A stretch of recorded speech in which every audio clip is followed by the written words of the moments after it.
Sobat Reflect, pernah gak sih kamu ngebayangin kelezatan rendang Padang yang kaya akan rempah, gurihnya sate, atau sensasi pedas gurih nasi goreng Jawa? Di Revealing Fact kali ini, kita akan menyelami dunia kuliner Nusantara yang pernah masuk sebagai makanan terenak di dunia. Ada apa aja? Tonton terus!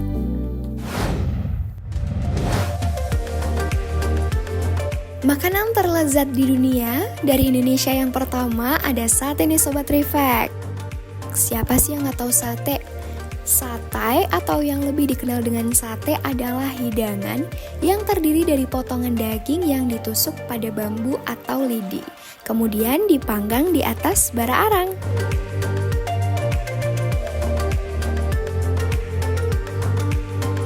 Daging yang digunakan bisa beragam, mulai dari ayam, kambing, sapi, hingga ikan dan bahkan udang. Bumbu marinasi yang kaya rempah menjadi kunci kelezatan sate nih Sobat Reflect. Rasa gurih dari daging panggang yang juicy dipadukan dengan saus kacang yang manis dan sedikit pedas menciptakan harmoni rasa yang sempurna. Menurut tes Atlas, tidak heran nih Sobat Reflect jika sate ayam menjadi favorit banyak orang, baik di Indonesia maupun di mancanegara.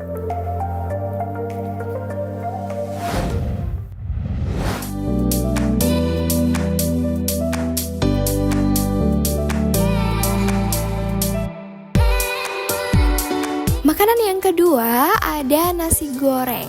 Nasi goreng, hidangan sederhana namun luar biasa ini adalah salah satu kuliner yang paling ikonik di Indonesia. Nasi goreng pada dasarnya adalah nasi yang digoreng dengan berbagai macam bumbu. Prosesnya dimulai dengan menggoreng bawang putih, bawang merah, dan cabai hingga harum. Kemudian nasi dingin ditambahkan bersama kecap manis, garam, dan berbagai bumbu lainnya.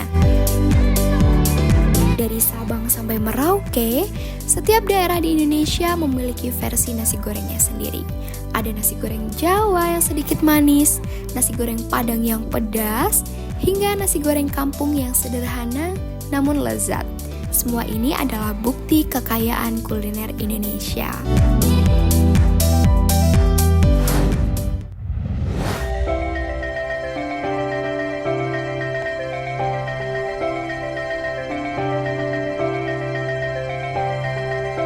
Makanan yang ketiga datang dari Minangkabau, Sumatera Barat. Rendang. Siapa sih yang gak tahu rendang? Rendang telah diakui sebagai salah satu makanan terenak di dunia nih Sobat Reflect. Kaya akan rasa dan proses memasak yang unik, rendang bukan hanya sekedar makanan, tetapi juga simbol dari budaya dan tradisi. Rendang dibuat dengan potongan daging sapi yang dimasak perlahan dalam campuran santan dan bumbu rempah khas Indonesia. Proses memasaknya yang memakan waktu berjam-jam membuat bumbu meresap sempurna ke dalam daging, menciptakan rasa yang mendalam dan juga tekstur yang empuk. Setiap daerah di Sumatera Barat memiliki versi rendangnya sendiri nih Sobat Reflect, dengan variasi rasa dan juga bahan yang berbeda. Ada rendang daging sapi, ada rendang daging ayam, hingga rendang jengkol. Udah lapar belum nih Sobat Reflect?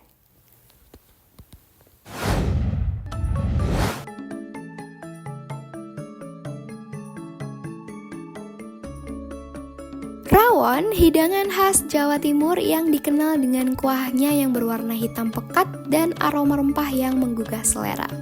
Hidangan ini telah menjadi salah satu kuliner favorit di Indonesia. Dan kali ini kita akan mengetahui rahasia di balik kelezatannya. Rawon terbuat dari potongan daging sapi yang dimasak dalam kuah berbumbu kluwek. Kluwek atau kepayang adalah bahan utama yang memberikan warna hitam khas dan rasa unik pada rawon nih Sobat Reflect.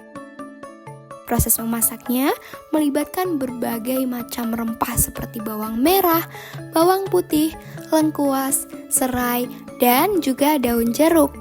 Rawon biasanya disajikan dengan nasi putih, tauge, telur asin, dan juga kerupuk. Kombinasi ini menciptakan harmoni rasa yang sempurna dan menjadikan pengalaman makan menjadi lebih lengkap. Setiap daerah di Jawa Timur memiliki versi rawonnya sendiri, dengan variasi rasa dan juga bahan yang berbeda. Ada rawon nguling, rawon setan, hingga rawon iga. Tertarik untuk mencobanya?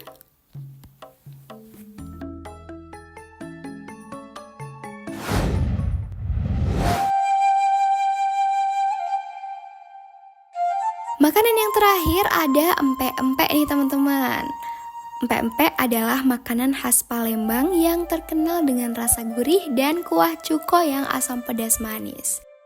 Hidangan ini tidak hanya populer di Indonesia, tetapi juga mulai dikenal di berbagai belahan dunia. Pempek terbuat dari campuran daging ikan tenggiri yang digiling halus dan tepung sagu. Kemudian dibentuk menjadi berbagai variasi seperti lenjer, kapal selam, adaan, dan masih banyak lagi. Setiap jenis pempek memiliki keunikan rasa dan tekstur tersendiri. Pempek biasanya disajikan dengan pelengkap seperti potongan timun dan tentu saja kuah cuko. Kombinasi ini menciptakan harmoni rasa yang sempurna dan menjadikan pengalaman makan menjadi lebih istimewa.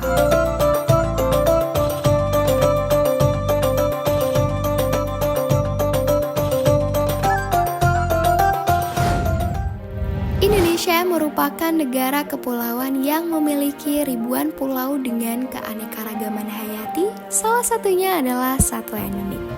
Satwa endemik dapat disebut spesies satwa alami yang hanya dapat ditemukan di suatu daerah tertentu saja dan tidak dapat ditemukan di daerah lain nih Sobat Reflect. Satwa endemik memiliki peran penting dalam ekosistem global karena kepunahan mereka dapat mengganggu keseimbangan ekosistem, termasuk wilayah tempat mereka hidup. Di era modern ini, manusia sering mengeksploitasi sumber daya alam secara berlebihan. Tindakan ini berdampak negatif pada kelangsungan hidup hewan-hewan di alam liar, termasuk satwa endemik yang akhirnya menghadapi ancaman kepunahan. Dan berikut beberapa hewan endemik dari Indonesia.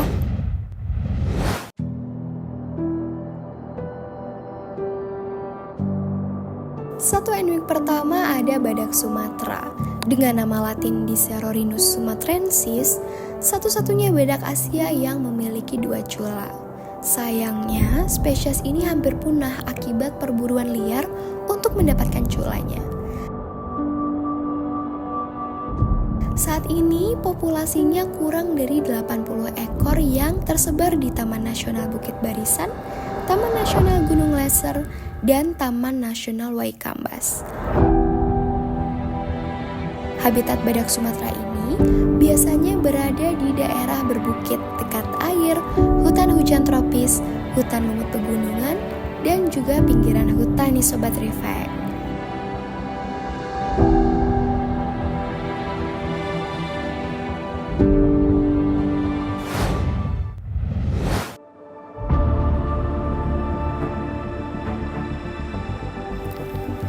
Harimau Jawa telah dinyatakan punah oleh International Union for Conservation of Nature atau IUCN pada tahun 1980-an.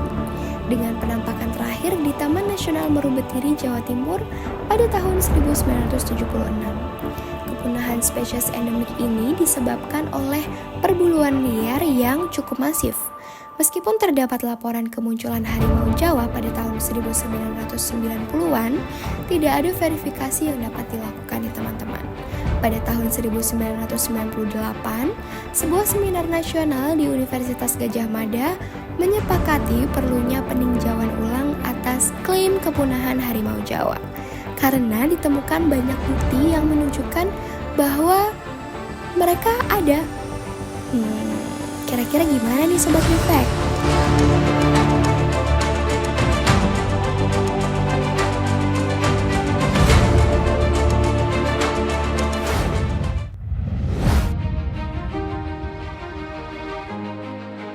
Orang utan Kalimantan dengan nama lain Pongo pygmaeus hidup di Pulau Kalimantan yang meliputi wilayah Kalimantan Barat dan Sarawak, Malaysia. Habitatnya adalah hutan hujan tropis yang sesuai dengan kondisi di Pulau Kalimantan, terutama karena kebiasaannya membuat sarang dari dedaunan di pohonan lebat. Orangutan Kalimantan sebenarnya tidak jauh berbeda dengan orangutan Sumatera. Mereka termasuk hewan diurnal atau aktif di siang hari dan arboreal atau hidup di pepohonan. Tubuh orangutan Kalimantan umumnya ditutupi rambut merah kecoklatan dengan kepala yang lebih besar dan mulut yang posisinya tinggi. Pada orangutan jantan terdapat benjolan di kedua sisi wajah. Sayangnya spesies ini telah berstatus terancam punah sejak tahun 1994. Untuk melindungi orangutan Kalimantan dari kepunahan akibat kerusakan hutan dan juga perburuan liar, pemerintah menetapkan UU Nomor 5 Tahun 1990 tentang konservasi sumber daya alam hayati dan ekosistemnya.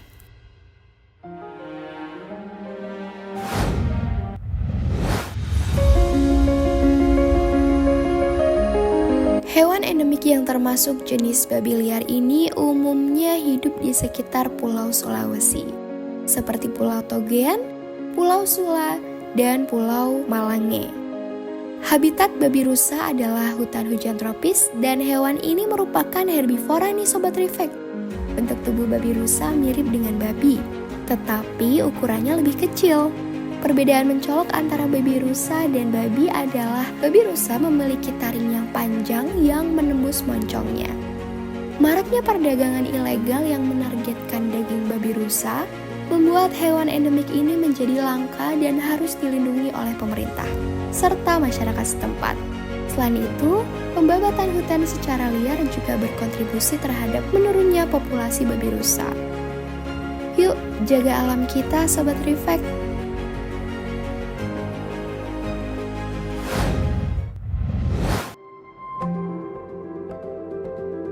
Yang terakhir ada burung cendrawasih. Burung cendrawasih yang dikenal sebagai burung surga ini merupakan ikon terkenal dari tanah Papua. Burung cendrawasih disebut demikian karena memiliki bulu berwarna merah dengan corak warna-warni pada bagian kepalanya. Habitatnya banyak ditemukan di hutan lebat di dataran tinggi. Keunikan burung cendrawasih terlihat saat musim kawin, ketika burung jantan memamerkan bulu-bulu indahnya disertai tarian dan suara mirip nyanyian dari atas pohon. Tindakan ini bertujuan untuk menarik perhatian burung betina. Sayangnya perburuan liar yang masih marak terjadi membuat burung cendrawasih terancam punah nih Sobat Reflect. Bulu-bulu indahnya sering diburu untuk dijadikan hiasan topi.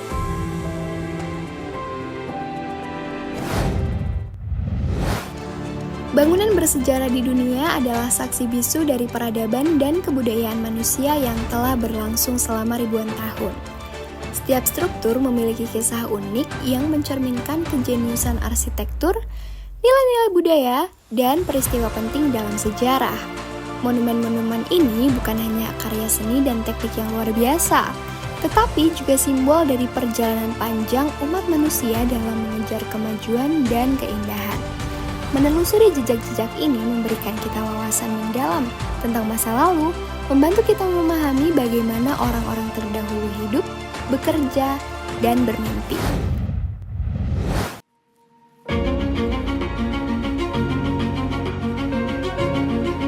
Stonehenge adalah salah satu lingkaran batu prasejarah paling rumit di dunia dan merupakan salah satu monumen paling terkenal terletak di dataran Salisbury, Wiltshire di bagian selatan Inggris. Monumen ikonik ini dibangun dalam beberapa tahap antara tahun 3000 dan 1520 sebelum Masehi. Tujuan asli dari Stonehenge masih menjadi misteri. Beberapa teori menyebutnya sebagai tempat pemakaman, situs upacara, atau kalender kuno. Terdapat bukti yang menunjukkan bahwa Stonehenge digunakan untuk upacara sejak tahun 8000 hingga 7000 sebelum Masehi. Selain itu, Stonehenge menjadi rumah bagi lebih dari 150 pemakaman kremasi antara tahun 3000 dan 2300 sebelum Masehi, menjadikannya salah satu situs pemakaman terbesar di Inggris pada masanya. Saat ini, Stonehenge berdiri sebagai contoh luar biasa dari arsitektur kuno yang canggih. Monumen ini adalah hasil karya teknik dan bangunan yang dibangun oleh masyarakat dengan organisasi yang baik, hanya menggunakan alat dan teknologi sederhana. Sebagai salah satu permata warisan Inggris, Stonehenge adalah tempat spiritual, sumber inspirasi, dan keajaiban dunia yang sesungguhnya nih Sobat Reflect.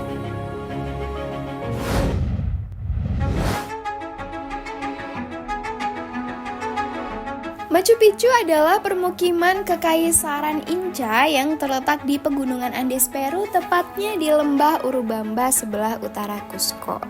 Situs ini dikenal sebagai salah satu keajaiban dunia dan telah terdaftar UNESCO sebagai situs warisan dunia.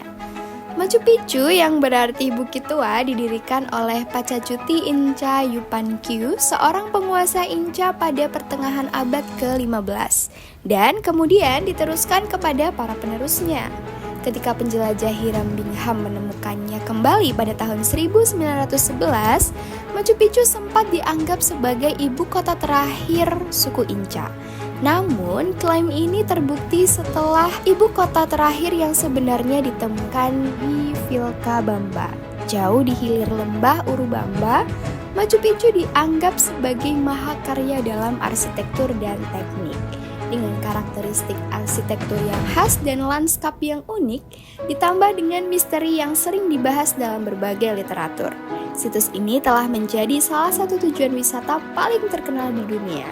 Selain itu, Machu Picchu juga termasuk dalam daftar 7 keajaiban dunia.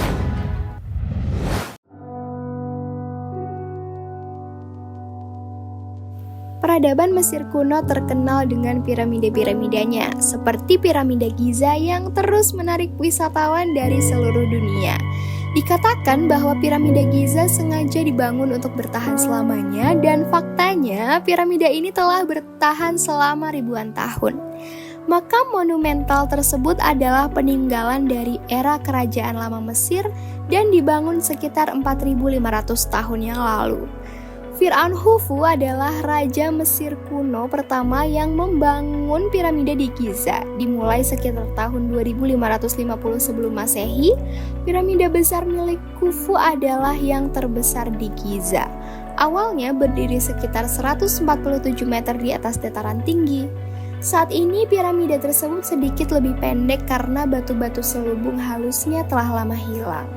Diperkirakan terdapat 2,3 juta balok batu dalam piramida ini, dengan masing-masing balok memiliki berat rata-rata antara 2,5 hingga 15 ton. Material-material itu antara lain granit dari tambang Aswan, alat pemotong tembaga dari Semenanjung Sinai, dan kayu dari Lebanon. Para ilmuwan dan insinyur masih memperdebatkan proses pembangunan piramida secara spesifik loh Sobat Reflect.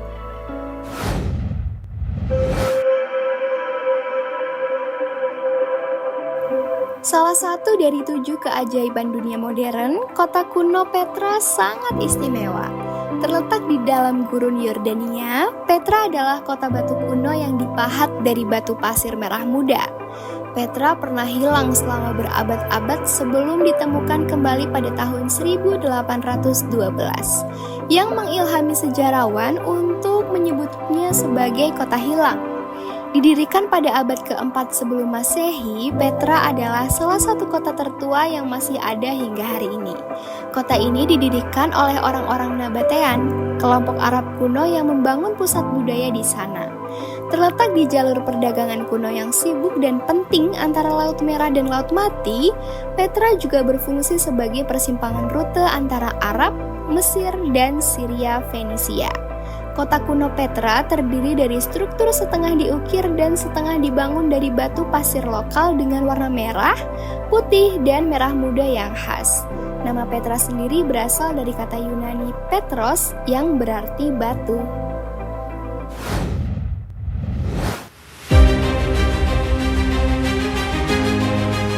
Angkor Wat adalah sebuah kuil yang terletak di Angkor, Kamboja dan dibangun mulai pertengahan abad ke-12 oleh Raja Suryawarman II.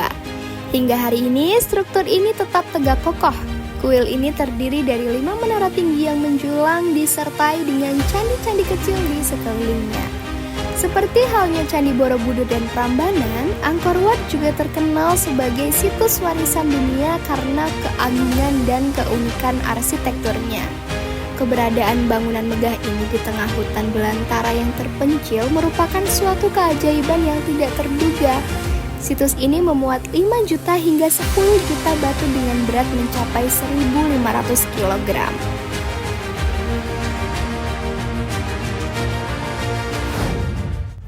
Demikianlah petualangan kita di Revealing Fact kali ini. Jangan lupa untuk selalu menonton Revealing Fact untuk membongkar fakta lain yang lebih menarik selanjutnya. See you!